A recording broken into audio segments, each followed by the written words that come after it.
IVM.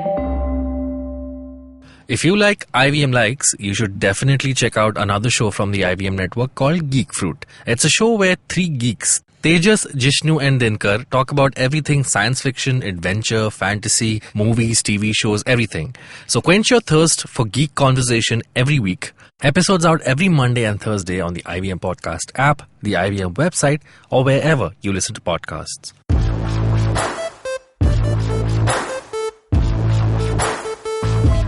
Welcome to episode 139 of IVM Likes. My name is Abbas.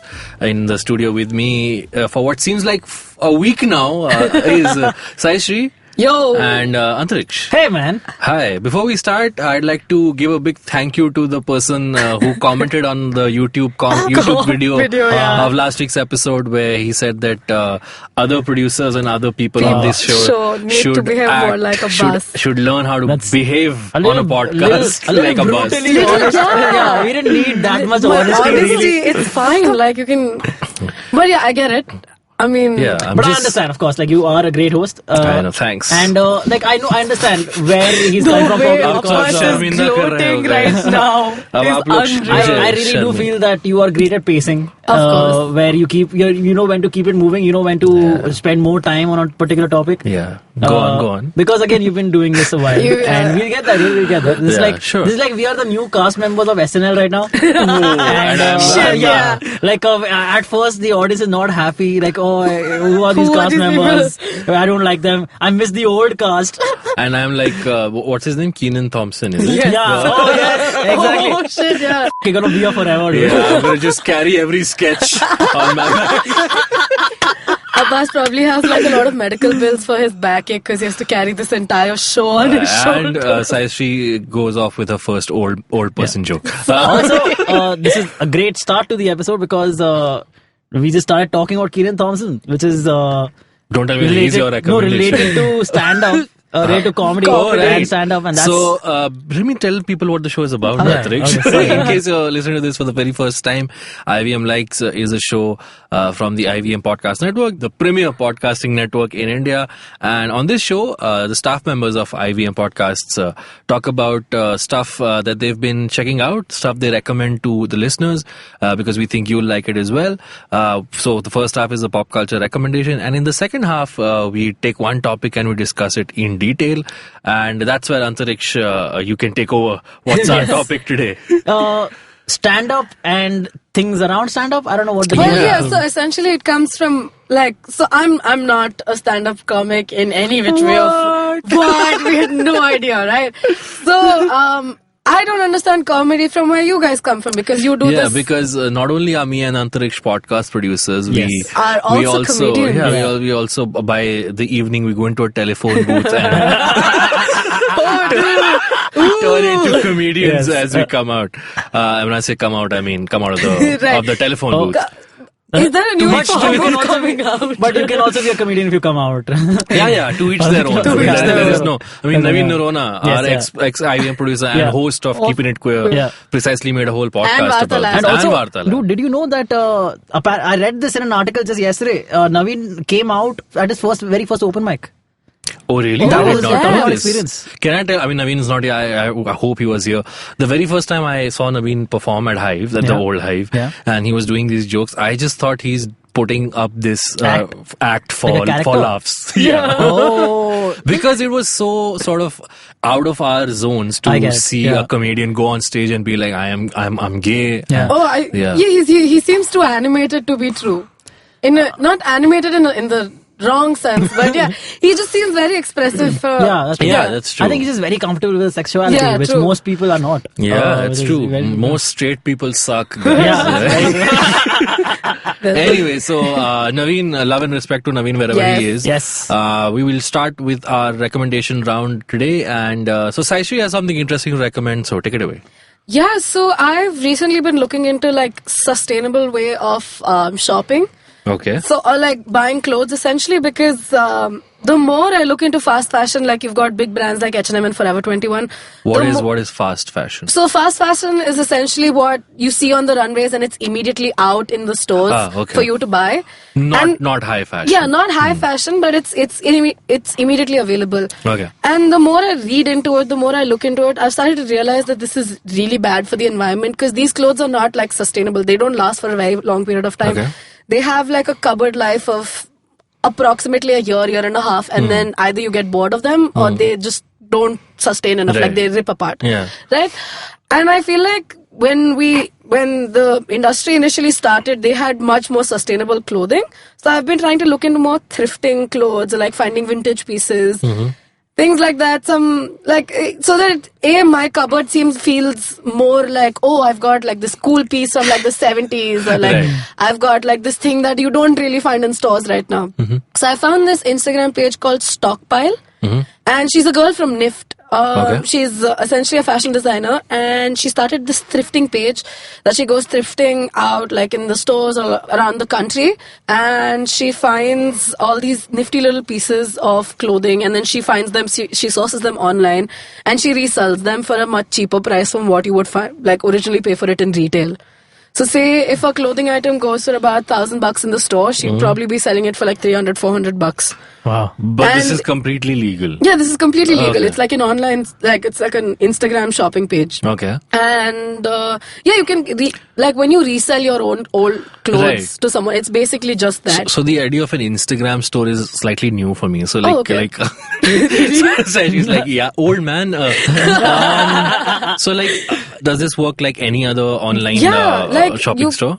Yeah, it works like any you other. see a picture of something, you click on it, yeah. and you like it. Yeah, and then you just DM her, you tell her that, really? I like this piece, is this available right now? She'll tell you yes or no. Okay. Then you talk to her about sizing. So sometimes, the UK, US, Euro sizings are different, right? Yeah. So if you're not sure, she'll literally sit there, measure the outfit out for you.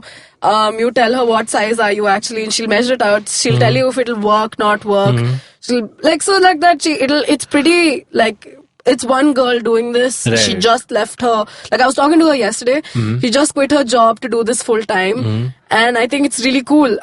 She sits there, she'll talk to you about what type of clothes you like, and say if you talk to her a little bit more, she'll let you know about certain pieces before she puts them up. Okay. So that's also pretty cool that I found. And I just bought 2 things from her. I bought from her and ADE, so ADE is Amsterdam Dance Festival. Okay. So it's like a... Wait, ADE? ADE, yeah. It's But like an EDM festival in Amsterdam. Festival at the end. Like an... Yeah. Amsterdam Dance Experience? Yeah, something like that. So okay. it's like in... it's a music festival in Amsterdam, of course. So yeah, you know what the E stands for? Because it's in Amsterdam. Stands for ecstasy, guys. Get it? No? Because Amsterdam is known for drugs? Yeah. No? That's why the ADE, Amsterdam Dance. Is this how you try and Ecstasy. chill with the kids now? Just bring up drugs. Isn't that the cool thing now? Amsterdam known for drugs. Amsterdam drugs, ecstasy. Yeah. Anyway. Now is environmentalism. Oh, damn. Yeah, that's what's cool right now. Okay. So you ordered this ADE. Yeah, I've ordered this, and I ordered this really funky zebra print shirt from Zara that's from the 80s. And I was like, shit, this is so cool. I need this right now in my cupboard. And what about the shipping charges? No, it's free shipping. So if it's above 500 rupees, it's free shipping. If it's below, if it's within Bombay, I think it's $30-40 shipping. That's not expensive. It's not expensive at all. And it's really quick. So I ordered this day before and it's arriving today. Nice. So it's really quick. And it's by the time this episode goes out, I already have it. Yeah. All right. So anything else you want to talk to us about? How regularly does she update her collection? Oh no, she puts up every week. I think she puts up new stuff. Okay. And it's pretty cool. She updates 5-6 new pieces almost throughout the week. And she doesn't have a physical store. No, she doesn't have a physical store. She works out of home. Okay. And it's pretty damn cool. So nice. So what's the page called again? Stockpile. So it's STOCKPYL. You millennials and the spellings. Anyway, Stockpile is a site she's recommendation. Do check out the page. Antriksh, what do you have for us? I have an anime. If any of our listeners are anime fans, Yeah, anime has been recommended quite a bit before awesome. on IVM Likes. That's cool. That's good to know. I have fellow anime geeks. Anime nerds. Yeah, anime It's called nerds. being an otaku, but sure. What is an otaku? Never mind. I don't know. It's literally an anime She geek just in wants to say I'm an Japanese. anime nerd Is too. it, Okay. is it- okay, I thought it was ecstasy in Japanese. No? So she's like, I want to talk about stand-up comedy with these guys. And it's like, So the show So, I'm recommending yeah. is called Bakano, which also means ecstasy. No, it doesn't. but you feel ecstatic while watching Yeah, it. I do, really do. So basically, it is a 16 episode, only 16 episodes. That's it? That's Yeah. like kind of low for Very an low. anime, Anime, right? yeah. But this is a limited series. Like, Okay. for instance, like Death Note had only 26 I know episodes. what right? limited series is. Yeah, Trish. correct. Very true. I don't know why I have to explain. What? It's a limited series. So yeah, Bakano is basically the word Bakano means chaos, Okay. and in my opinion, the series is basically a Guy Ritchie movie on steroids. Oh, okay. Like one of the older ones, like Snatch and Right. Lock, Stock, Okay. one. Not Aladdin. No, no, not Aladdin. So basically, it's based in like, so there are like, as you can imagine, there are like 8 different plot lines going on at the same time. Okay. And in the beginning, the first 4 episodes, you love it. You love what's happening because everything is so cool, but you understand nothing. How Okay. it correlates to everything. And then slowly the pieces start coming together. And like your mind is blown at every turn. There's great violence. There's the mafia involved. There's something like, there are some immortal beings involved. It's crazy. Yeah. So basically, this is based in Prohibition era New York. Okay. It's an anime cool. based in America. In America, Which right. doesn't usually happen. Yeah. Most of them Yeah. have to be based in And Japan. what's the time period for? Prohibition era. So I think Okay. early 1900s, right? yeah, Oh, right. cool, yeah. 1920s, if I'm yeah, not wrong. something Yeah. like that, yeah. And so then there is, so basically there are like one of the plot lines is, so all the events revolve around this journey that took place. The very first journey this train was making, the train's name was the Flying Pussyfoot. Okay. Just go with it. I'm going with it. Yeah, they don't even address Kyo. It's a weird name or something. Right. That's the name. It's like, why Why would you would- find this of awkward? course. Yeah. Yeah. The Flying Pussyfoot is the train's name, and Nice. crazy shit happens. So basically, the more I explain, the less enjoyable your experience All will right, be. but Right. just give us because- like the first episode synopsis, like a Okay, one-line yeah. synopsis. So basically, we are introduced to all these different factions. There are like the train thieves. There Right. are Okay. conductors. The Right. conductor turns out to be like this cool character who you don't expect in the first season at all, in the first episode at Okay. all. And by the last episode, he's like one of the most craziest, awesome characters on the entire show. Okay. Oh. And then so there is like this. Also, there's a subplot of this drink that you drink that Okay. makes you immortal. Oh, okay. Again, like this sounds so weird to say. No, but that's anime. That's anime Yeah, for that's you in anime. like Correct. a Yeah, nutshell. yeah. There's so many cool things in this. Some characters are great. There's humor also. Some episodes are laugh out loud funny, and some of the action is also hilarious.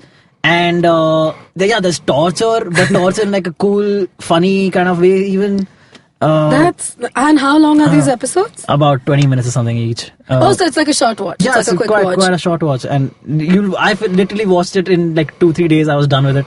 And I was recommending it to everyone who I could recommend it to. Nice. And So how old is the anime itself? I think 2008, 2009. Oh, okay, cool. Okay, cool. I Not could bad. be wrong. Wait, I would open on my phone. Let me just. I have it in front of me right now. It's yeah, you're right. 2007, 2008. Yeah. So 16 episode season, it. and it's a Yeah. self-contained season, or it's Self-contained, nothing. There's no follow-up, nothing. All right. So, If there's an anime from the same creator called Durarara. If there are anime fans, they know it. Is They he? know what I'm talking Yeah. about. Yeah. Is he related to Daler Mehndi? Because Oh my god. no. Okay. Cool. Okay. So Bakano. Bakano. Is. It will be hilarious if the same guy who commented last episode can behave like a bus. Said just sorry, like, sorry. sorry, I said anything. Can I watch this on Netflix? I'm pretty sure you can. But also, But the easiest way to watch anime anywhere is Crunchyroll. What? Crunchyroll is shit. What are you Okay, talking what are you about? talking about? Like, it's either Kiss Anime, Oh, okay. I thought we weren't recommending pirated websites. Yeah. but that's where everyone. Find it on the dark web, guys. Yeah, just find Let's it. just leave it at that. Or also Ryu Anime. But again, Actually, let find out. me just check if it is on Netflix. Bakano. Baccarat. Is not on Netflix. Not on So Netflix. yeah, guys, find it wherever Okay. you get your stuff from. Yeah, correct. All right, cool. Wink, wink. This is like you're talking about a drug dealer. It is kind of like It that. is kinda like that. So that was Antariksh's recommendation, and now after those very varied recommendations, I am sticking with my movies. I'm recommending a film which I saw last week, which has been on my watch list for a very long time. It's a film called Good Night and Good Luck. Has either of you seen it? No. Okay, it's a film from 2005. It got the Best Picture nomination that year. It's directed by George Clooney. It's a why are you laughing? I have a joke, but I'm okay. Sorry, cut this out. Sorry. Go ahead. Go. Well, tell me the joke, no? I was going to be like, how old were you when this? After the varied recommendations of Antariksh and Saishri, I want to stick with my movies. I'm recommending a film called Good Night and Good Luck. It's from 2005. It's directed by George Clooney. It's a black and white film. It was nominated for the Best Picture of that year, but it did not get much love at the Academy Awards. But I've been wanting to watch it for a long time. So the film is set in the 1950s, where this congressman called Joseph McCarthy was accusing people in the film industry and the media industry of being communists and sort of propagating communist propaganda subliminally through film and television. Right. All right? You mean this movie was based in 2019? Well, more or less. So it's based on a real story. Okay, wow. So back then there was this journalist called Edward Murrow who used to do a nightly show, a weekly show, which was a news show. Like he used to tell the news and he used to interview people also. Right. So he very consciously made sure that. So McCarthy pretty much again, like you said, whatever opinions people have today, which are not in line with the government, you're branded as anti-national. Yeah. So back then, McCarthy pretty much did the same. If your views did not match up with his, you were a communist, or you were doing communist propaganda, or you were batting for the Soviets. So Murrow very purposely made sure that wherever through his TV show, he put the point out that dissent is not anti-national.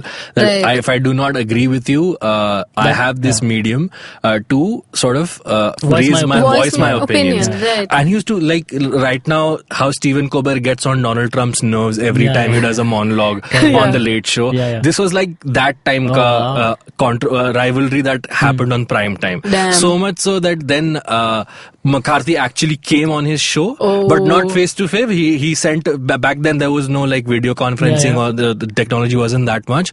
So he actually sent a video message to the show to do that, and they started doing this back and forth. So the film is actually about how the team of how Murrow's team put up those episodes every single night, because they knew they were putting their life on the line. They can be thrown into prison because they're going against the government, so they can accuse you of anything and put you in. So the cast that makes up this news team is David Statham is the guy who plays Murrow. There's George Clooney himself. There's Jeff Daniels. There's Robert Downey Jr. There is Frank Langella, who played Nixon in a different movie. And these people are... wait, Robert Downey Jr.? That means a lot of cocaine in those days on set.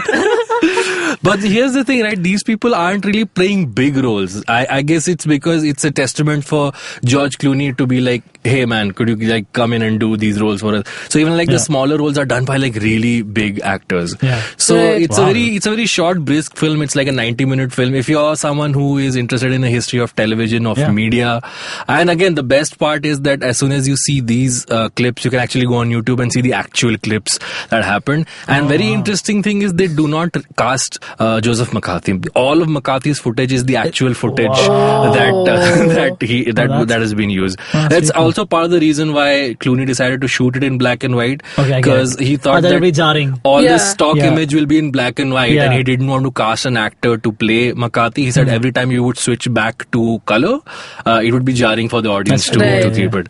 So the cinematography is really brilliant, the way it's shot in black and white. If you like Mad Men, if you like Newsroom, if you like American politics in general, I definitely recommend this film. It's called Good Night and Good Luck, because Murrow used to sign off all his shows by saying good night and good luck. Oh, cool. So So that is my recommendation. This is on really cool. Netflix. You can legally stream this.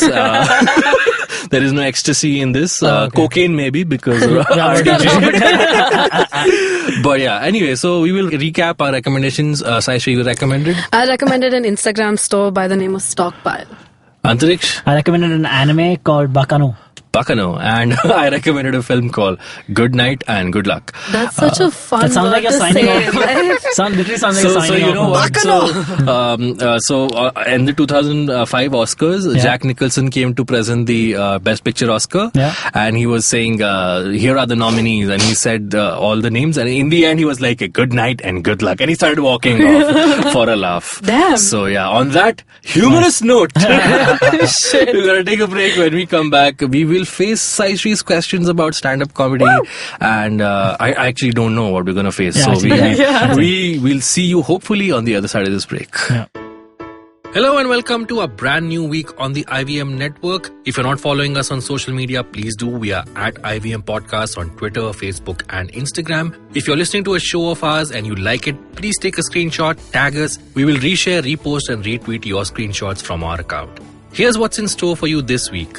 On a special episode of The Seen and the Unseen, Amit Verma is joined by some of his regular guests, Shruti Rajgopalan, Vivek Kaul and Rajeshwari Sen Gupta all at once to discuss some dream reforms. On The Origin of Things, Chuck tells you a story of a shopping cart, ruthlessness and a heck of a pivot.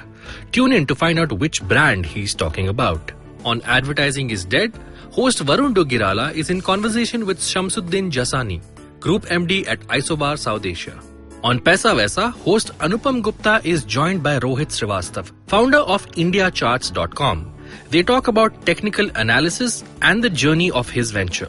On the Empowering series, host Zarina Poonawala is joined by actor, singer, composer and member of a band of boys Sherin Verghese. He shares insights about his first music gig, his boy band days and his current project called The Circuit.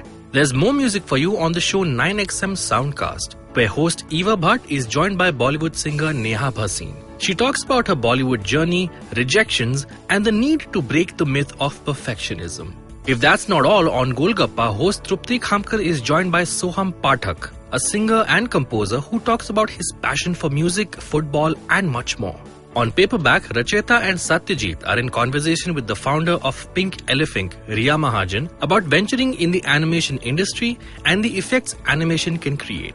On Football Shootball, Gaurav, Karthik and Siva try to reel back from the drab international break to talk about the weekend league matches and the return of the Champions League. And with that, let's get you back to your show. And we're back. It's only fair that I handle the reins of this half over to Saishri because she has a lot of questions for us. So Saishri, take it over. So when you think of comedy, Yeah. what is the first thing that comes in your head? Ooh. Like us individually? Yes, individually. You mean the word? You want to go first, Antariksh? Yeah. Yeah, sure. When you think of comedy, that's a really, I don't know, such a broad question because when I think of comedy, I think of maybe 10 different things. No, but like emotionally, if you were to put it, Okay. how do you think just of comedy? comfort. Comfort, right? Yeah. And for you? So instantly, I think of a room full of people laughing. When you say comedy, Right. that's what I Okay. think of. Yeah.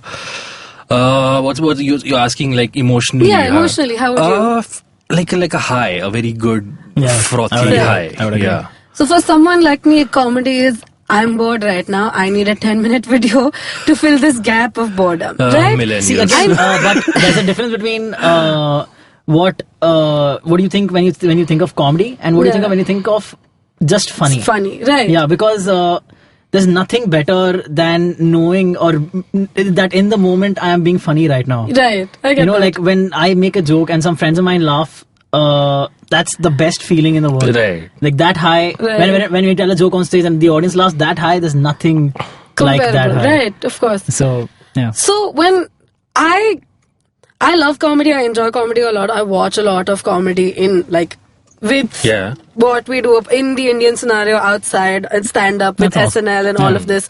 I watch a lot of it. I consume a lot of it. But I've You never. make a lot of it. You make a lot of memes. As well. I make a lot of memes as Yeah. well. But that's something I do for fun and I've never thought of it like oh, I can make a career out of this, right? For somebody to put like that step forward and say that maybe it's like the mom and dad conversation happening all over again. Absolutely. But go on. like, I don't know. That is true of most comedians. Everyone wants to be a comedian. Nobody in the beginning thinks that, oh, this can actually be a career I can pursue. It's never something that I've thought of, and like I think it's damn cool that comedy is a career. Saishi, right? are you using us for counseling? Like, should I make a career in this, uncle? No. Okay. No, but I want to know that how did you get into comedy? Okay, so before that, there's a little caveat I would give. Okay. If comedy was our career, right, me and Antariksh, we wouldn't be working here. Like that's a very frank I get that. thing.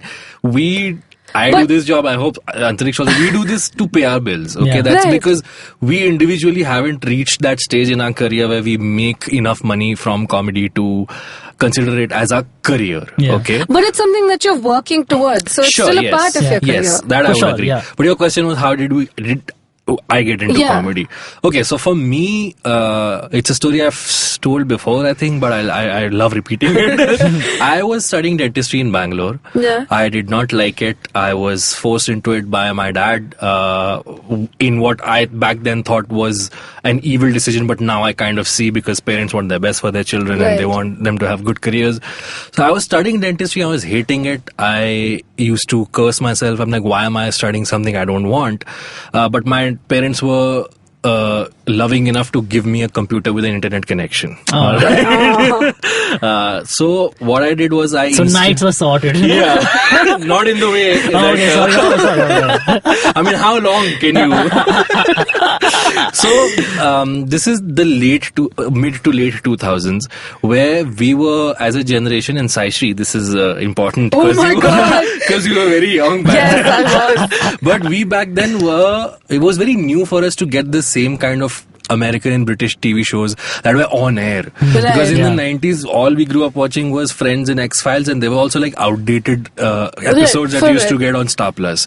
So very soon, shows like 30 Rock, The Office, a lot of stand-up. I mean, YouTube was just coming up, right? Yeah. Right. So watching Russell Peters or Chris Rock on YouTube. Yeah. Again, these were the stand-up bits from like 99, 2000. Right, Yeah. for sure. But still, it was so new for us. I'm like, I just Yeah. need to type in a name and I can watch Watch it. So I discovered Louis C.K. in that particular era, right? Right. And Louis was starting to do a show, and actually before that, I realized that a lot of the writers for 30 Rock and The Office were also stand-up comedians. Even the Tonight Show and Right. Conan and all these, Yeah. the writing room of these shows were actually made up of stand-up comedians. So I was such a nerd. I would go on IMDb, see who wrote these shows, then YouTube them and see their stand-up clips.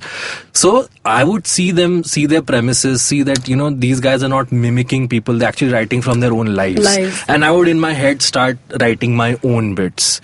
And then I came back to Bombay. East India Comedy was doing a workshop about doing stand-up comedy. I participated. They had an open mic, did an open mic, won that open mic, realized that I can actually do this. And so, yeah, that's how I started. And then EIC took me on as an intern. So, yeah. Oh, wow. Oh, damn, that's cool. Yeah. That's a very... You worked with the EIC for a while.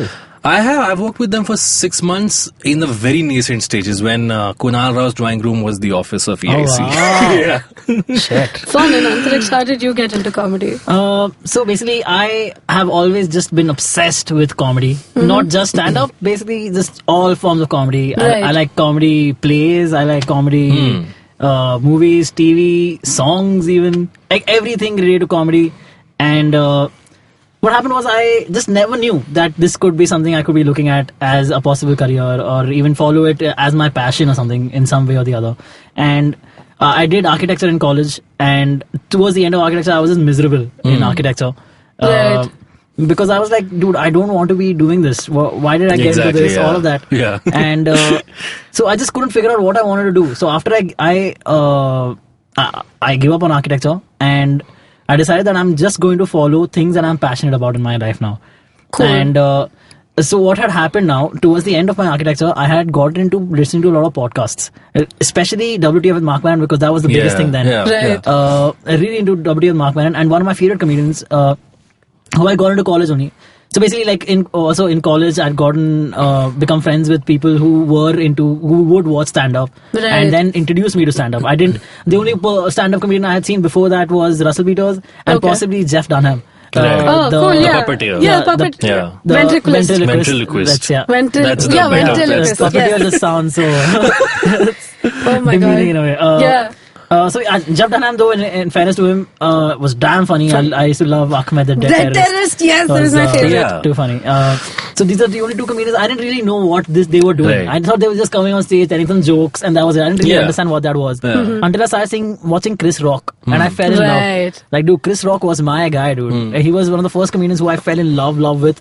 I loved that brain of his. Then I saw like others through him. I got in love with Dave Chappelle, Right. and that was it. So I was like obsessed now. I was like full on just done. Also, another thing, at that very instant in Right. Bombay, the Comedy Store opened up, Right. which was in 2010, and that's where Comedy Store, which is a UK brand, what they used to do, they used to get UK comedians down here for a Yeah. weekend, and what they started doing was in between for 5-10 minute spots, they started giving it to Indian comedians. Right. So the Tanmay Bhatt, Rohan Joshi, Ashish Shakya, Vipul Goyal, all of them started doing 5 minutes at Comedy Store. They were doing open mics in like the bars across Right. Bombay, but what the Comedy Store programmers realized is that the audience is actually reacting more to these 5 minute comedians than because they- they're talking about local trains. They're Yeah. talking about how your parents give you hand-me-down clothes of your elder brothers and Brothers, sisters, right. which is all stuff that the UK comedians were alien to. They were Right. talking about stuff which was good, but it for was UK for standards. from UK UK standards. Yeah. So these guys, the programming team there thought that what if we start giving half an hour to these comedians, Yeah. right? Right. They fly down comedians here from the UK, give their conveyance and hotel Of charges course, and all yeah. that. And within a few weeks, the lineups were all Indian. So your Varun Thakurs, Varun Grovers, Tanmay, Ashish, all of them were. And if you kill her, like this is something which has like gone away now because the Comedy Store is not there anymore. Right. Yeah. If you killed at the Comedy Store, and this was new, and this was at the Palladium Mall, almost every show was a 70% occupancy. Right. It was so new, the comedy club for us. If you killed in a comedy club, we were like heroes. We're like, don't give us money, don't give us food, just give us a spot so that we get to do Do shows. this, right. So yeah, that was also like a craze Yeah. back then. So, but then, I'll also continue, but I didn't continue. I didn't finish how I Sorry, got into. Antariksh. I'm midway into getting into stand up right now, boss. Oh, sorry, you're still architect. And listening to Marin. Yes, Yeah. listening to Mark Maron, and I heard. So basically, 2 episodes changed my life. Right. One was Chris Rock's episode, and the Judd Apatow 2-part. Oh yeah. Yes. For And- more, listen to the last Last episode of Sure. Ideal Likes. Last episode. I'm not gonna spend too much time on Judd This is Apatow actually right a continuation. We've Yes. patched Antariksh talking about that into 2 episodes. now. I've literally been sitting here for a week, guys. The same 3 people, same Yeah. topic. Yeah. The Chris Rock episode especially was like so basically Chris Rock was one of the biggest comedians who has Walked ever the lived. earth, Okay, yes. yeah, he's one of the biggest comedians. He's considered one of the top 5 best comedians alive or whatever. Okay, right up there. Yeah. And Chris Rock was talking about. So Mark Maron was talking. Okay, I've seen you performing when you're just trying out material Right. versus Right. when you are performing material Right. for like on the big stage. Big stage as in like the theater or an arena. That is very different. Chris Rock, you've seen the arena shows where he's Right, like yeah. shouting and Right. this shit.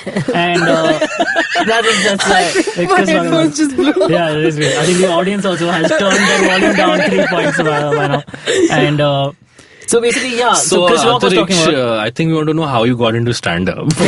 Yeah, that's true. I don't know why I deviated. Basically, these conversations made me realize that, these comedians are just people like us who have weird thoughts, and they're all insecure like us. Right. They're all questioning whether they're funny or not. Yeah. And this is now something I think that I would like to pursue for the rest of my life.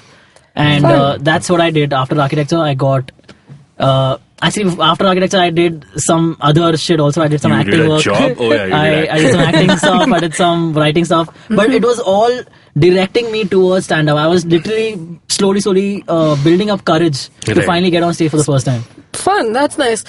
How would you guys? Where was the first open mic that you ever did? As in my first, Very first venue? Dude, it was the ideal situation. Like I said, I did the workshop that EIC was conducting. Yeah. It was at NCPA, the dance theatre. yeah. So I got to perform an open mic at a full house NCPA. Damn. Where people were laughing their asses off. So my hit the ground moment happened on the second open mic I did, Wow. which was in a bar in Andheri called Wild Wild West, which doesn't exist. It's what is now Fun Republic Social. Right. Oh, yeah. Used to be Wild Wild West. And it you was bombed? AIB's very first live recording. Oh, okay. Oh. Wow. Yes. So that must have and been a very hot room. it was a very cool hot room, but Yeah. I bombed like Yeah. a mother Yeah. beef. That's what I remember the first time I tried was in Goa. A Right. friend of mine named Warren Vegas, shout out to Warren.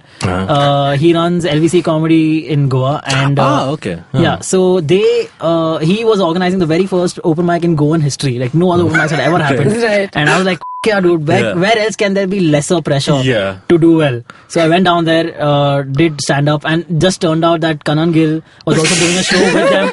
No, he didn't do it at the open mic, but he was doing a show with them the previous night. So we watched the show. Then we got to hang out with Kanan Gill. Nice. Oh damn. Which is like for a comedian who's just trying to get into the Indian comedy scene, Kanan was like the thing, dude. He was my guy. He was Kanan, Biswa, and we got to hang out with Kanan for like 3 whole He's days. hot shit at the time. And I remember talking to Kanan and telling him, dude, I just tried my first open mic yesterday. He was like, oh, how did it go? I'm like, oh, it went okay. He was like, prepare to bomb for the next 2 years. I guess that I have heard that makes a lot of sense. I am so old. I've seen Kanan win his first open mic at Comedy Store. But Really? yeah. Damn. He flew down from Bangalore with a friend just to do that spot, and he won. I know this because I was third that night. It was Wow. Kanan, the guy he did a joke off with, who I don't even remember now, and it was me. Wow. So, Wow. yeah. How? Niti Palta was hosting that night, but go ahead, yeah. I want to know, how do you guys pick up inspiration? Like apart from your lives, what do you look for when you're looking for inspiration to write your set? So this is something I learned from a comic called Raj Sharma, who's a LA-based comedian. He routinely comes down to India, and he told me your first 15 minutes will be some of the most easiest stuff you'll write. Similarly for me, some of the first material I wrote about was me dropping out of dentistry, me losing hair at an early age, me being fat, me looking older than I am, as you very well know, Saishri. Oh my god. All stuff that bothers me that I get picked on about. So those 15 minutes were very easy. Now what do I write about after that? So your question was, where does one get inspiration from? I don't have an answer to that. Something clicks in your brain and you just have to I also feel that as a comedian you are always thinking on. Yeah. Oh, yeah. Like you're always on thinking. guard for you're looking for stuff. Looking for material. Let me put it this way, you are always hearing yourself narrate your life. Right. I get that. Very Yeah, I understand that completely. Yeah, so exactly, you're always, if I'm having a conversation with someone, I'm thinking, okay, is there something in this conversation that I could do something on stage with? In all regards, you're going somewhere, you're driving down, you see something, you're like, oh, can I do that on stage? Right. I see something, I take a photo, can I possibly recreate that on stage? All of it is, you're always thinking at least.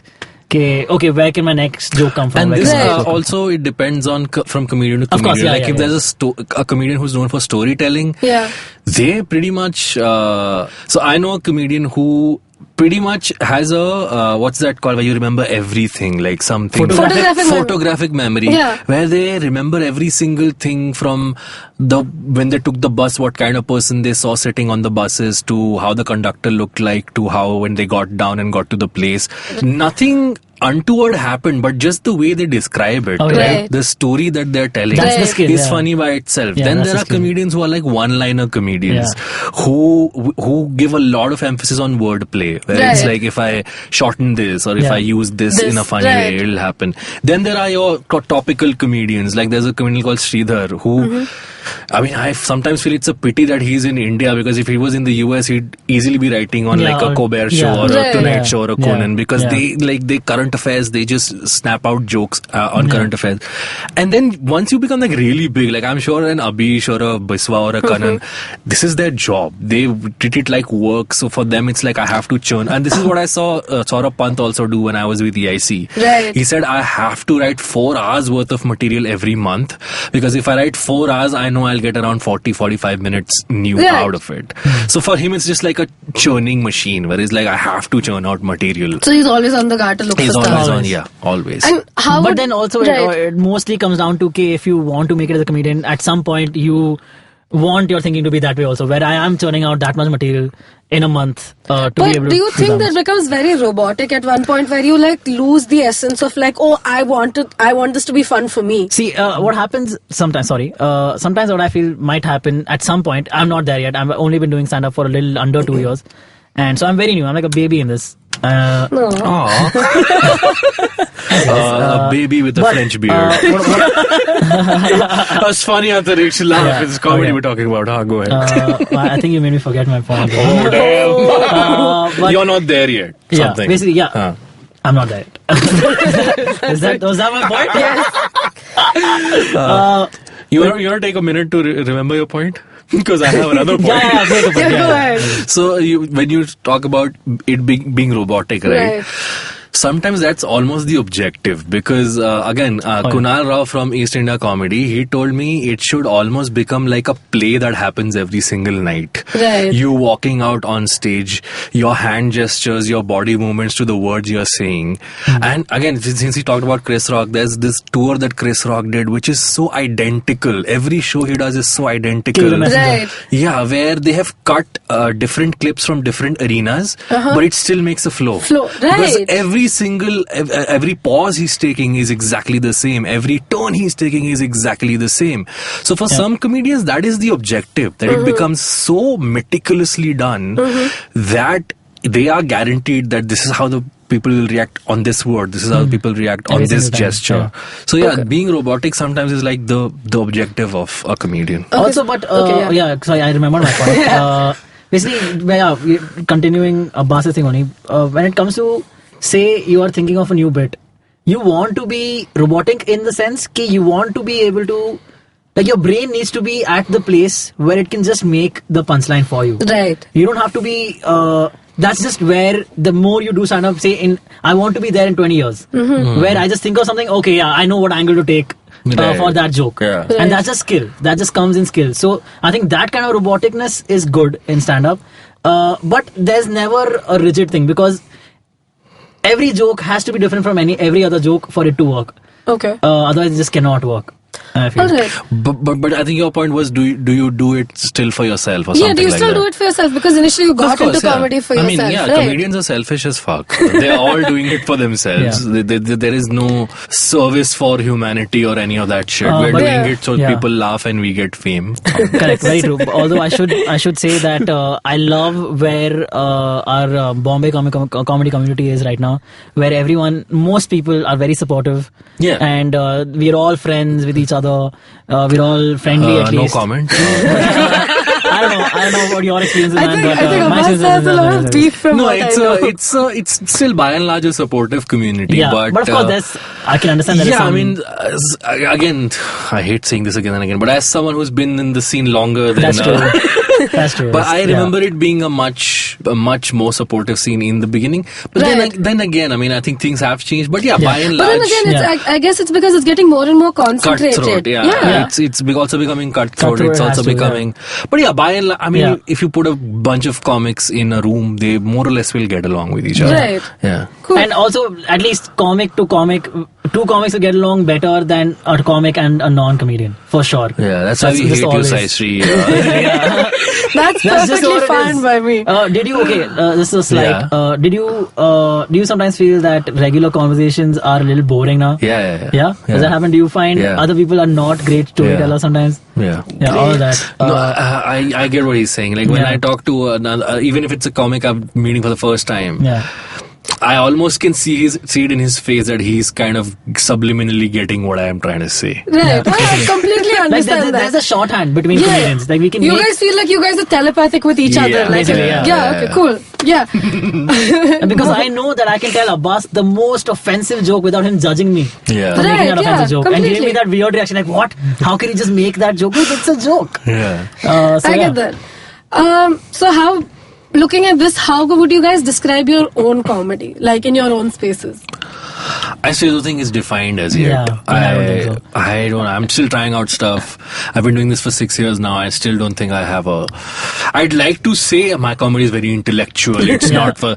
But let's be honest. If there's a funny fart joke, I'll make a funny. That's true. I'll make it on stage. So, Like I'm again very new at this to define my comedy, find my voice. But I have friends who describe my comedy for me. Right. I've had a friend say that you're an absurdist. I'm like, I don't really understand how that works. Okay, he said you're an absurdist because your stories are slightly absurdist, but you don't know it yet. You don't know how to use that skill yet. But I you think get your there. friend didn't get your jokes. Exactly.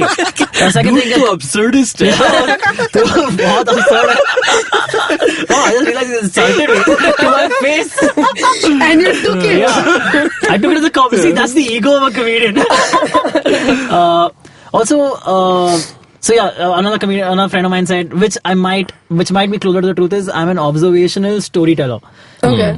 It might be closer to the truth because I do have a few stories that I do tell. You do and, actually. yeah, Now that I think Yeah. about it. yeah. Like leaving your Space Jam joke, I think I'd agree. Oh, dude, Wait, you what's made this the- what's the podcast space? also. Yes. What's the Please, Space Jam please joke? You know the repeat joke, man. Dude, I'm not repeating this. So- okay, I had the joke about my name when I started out. My name is Antriksh Takkar. Antriksh means space. Takkar means accident. You know this. right. You know this, dude. That's I a good hate- joke. It's You're a too good kind, joke. dude. You're too kind. It's a good joke, but I'm just saying. But I saw Abbas grimace right now when I told him that joke. Yeah, but do you think that sustaining this as like a career is a problem? Like Yes. sustaining it long term? Yes, it is. Because like I said, there is no certainty as such. Like There's no health I'll benefits. tell you this, okay? Yeah, then forget health. No It's the insurance. opposite. Health will deteriorate. Yeah. When I started, okay, the thing to do was to get a spot at a comedy club, okay? Right. Then it became to do a special in a theater, okay? Then it became to put out a clip on YouTube. Right. Then it became putting out a high quality, well produced clip on YouTube. Now it is doing a special on Prime or Netflix. Right. And even after I know comedians who have done all these things and are still struggling to, not Sell struggling tickets, to yeah. sell tickets, but they're going out of the way to promote the hell out of their shows just to right. make sure the tickets sell. So basically, what you Right? have to understand is that in comedy, the main money is at the live shows. Right. That's where you earn your most of your money from. Right.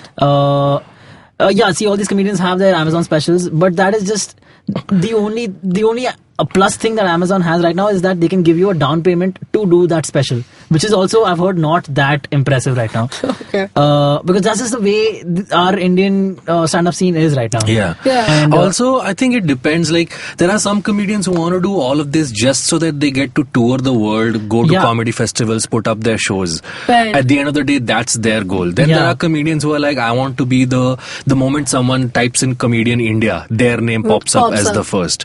So the objectives are different for different people. I think there are those who want to sell out auditoriums. There are those who want to do smaller shows around the world. Yeah. Right. So it depends, but yeah, sustaining this is difficult because YouTube uploads like 21,000 hours of content like every minute or Yeah. something like that, Yeah. right? So all of that is eating up the space Peace. that you could be as a performer, right? There are so like But then again, routinely, here's the silver lining at the end of like the cloud, that you need to understand the internet is infinite. of course, yes. Okay, all you need to do is add space and there it is for you.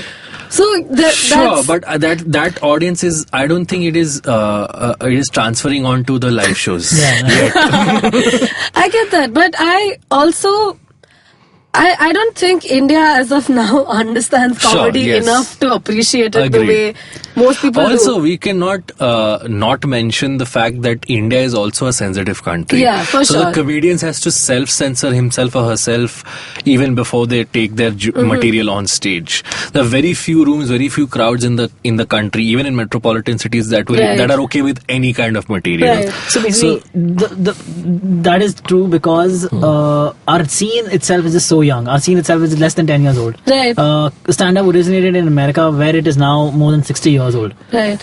So they had their periods also where comedians were getting arrested, comedians for telling jokes. Like George Right. Carlin went to prison for telling obscene Fair jokes. enough, yes. Who else went? But I still think America, even at its most conservative, wasn't as touchy as our country. Agreed, and it's most liberal. Agreed. But the only way out, I think, the only way forward is to be to keep doing it. Just keep doing it and just have an open mind towards jokes. Right. I think our audiences will evolve. Is what I'm saying. Our audiences itself will get sick of the PC thing that they are forcing us to be. PC culture in which we are supposed to operate right now. I think our audiences itself will get just bored of that. Can I cite another podcast from our network? So if you listen to the Cock and Bull episode that went out last week with Rajiv Lakshman, one of the topics we discussed was that there was this whole campaign to ban Netflix because it's anti-Hindu, because shows like Leela and Sacred Games were supposed to be anti-Hindu and should ban it or whatever. So Rajiv Lakshman said there is a show on TV which is based on the Ramayana, okay, which espouses all the good qualities of Ram. It's based on mythology as it is. Even that show has got objections and protests for it to get banned. Wow. So he's like, now you have both the spectrums. There are shows which are being called anti-religious and being asked to ban. There are shows which are portraying religion as the positive, as the spiritual guidance that you need, and even they are getting opposed.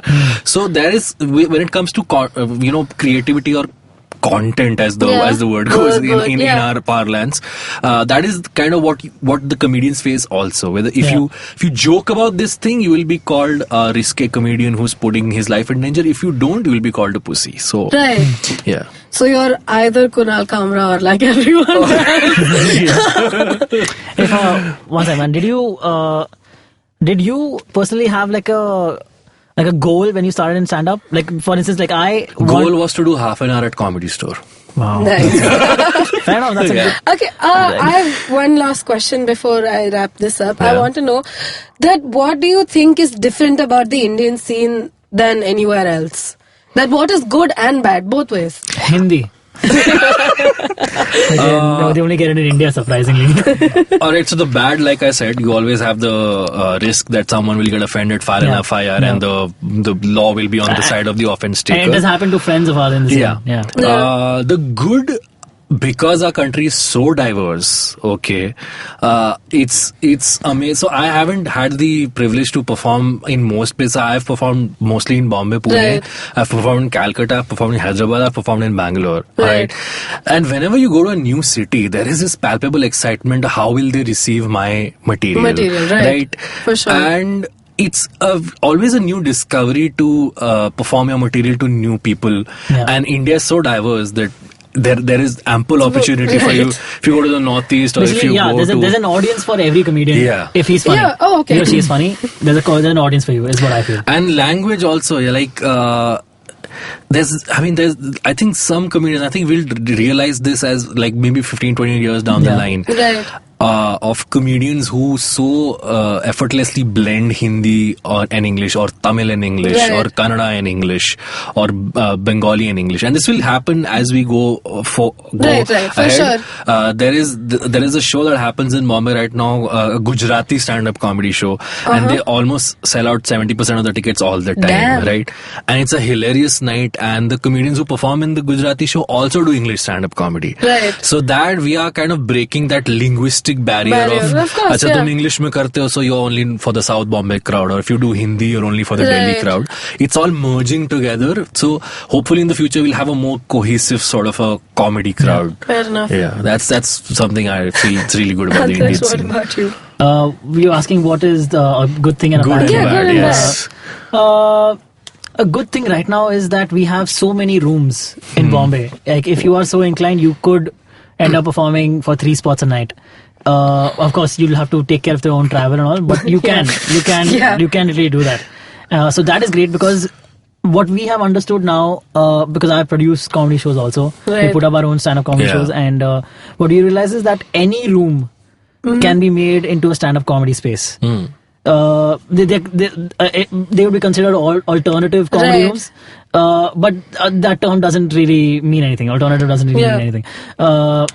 So any space can be made into stand-up, which is great. That means that a show can happen with a budget of 100 rupees, basically. If you have the space car, whatever the rent is, but literally after you have the space for 100 rupees, you can make a show happen. So, which is great. You can attract an audience by listing it online, which is a great thing. A bad thing I would have to think about right now because I don't think about the bad things in the scene too much. I haven't really thought about it. I love everything. So basically why I love being in the scene is because of the friends I have in the scene, all the comedians who I admire, who I know think of me as at least a slightly funny person. Right. So that's why I am in the scene right now. I just love it so much. There's nothing literally better than.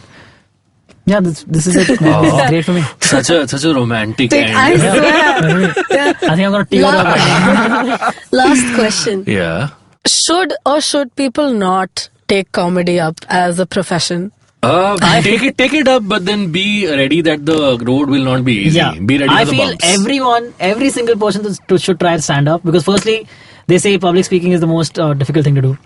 Stand up, and I would throw in improv as well. Absolutely, I agree. Take an improv Absolutely class agree. as well. Yeah. Everyone should try stand up and improv. You as well, Saishri. Yeah, and Well, I did improv workshop with nice. Bombay Improv. Mumbai improv comedy. Nice. because firstly, if more people tried it, the more other people will just be tolerant towards that's the true. various kind of Right. jokes, and also it's not for everyone. That's fair.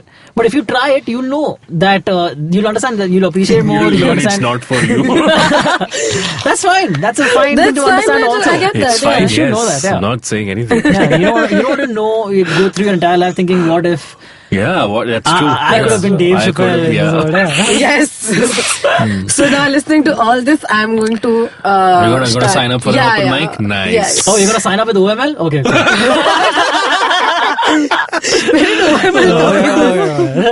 No, but like, actually, that's a joke. I'm not going to. I read a tweet which was hilarious, which was like, for guys, I'll try stand up one day is the I'll get a bob. Oh my god, yes. Oh god.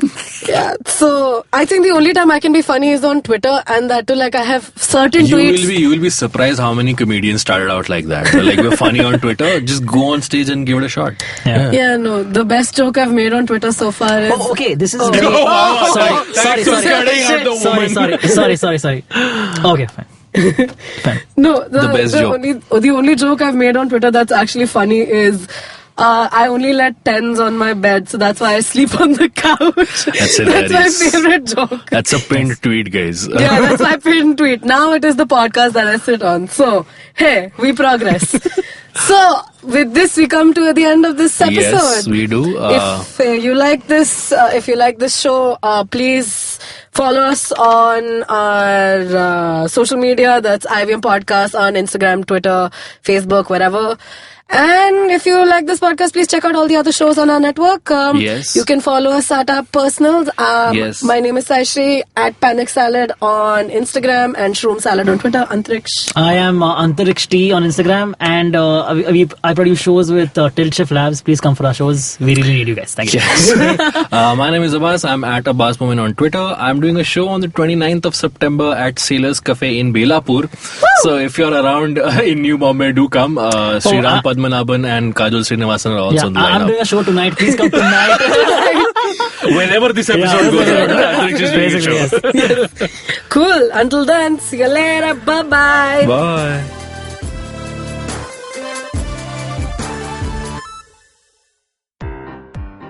This is the amazing story of something awesome. Once Chuck decided to start a podcast, and so he did. The end. Okay, that was a crappy story. But I've got some really cool stories over at my new show, The Origin of Things. On this podcast, I look at the stories of how brands came into being and sometimes evolved out of quite unexpected circumstances. And to make it really fun, I reveal the name of the brand and sometimes a category only at the very end. The show is 5 to 7 minutes per episode and perfect for trivia junkies and brand nerds, especially those with short attention spans. New episodes out every Wednesday on IVM Podcasts app or website, or any podcast app or site that you happen to prefer. End of story. They lived happily ever after.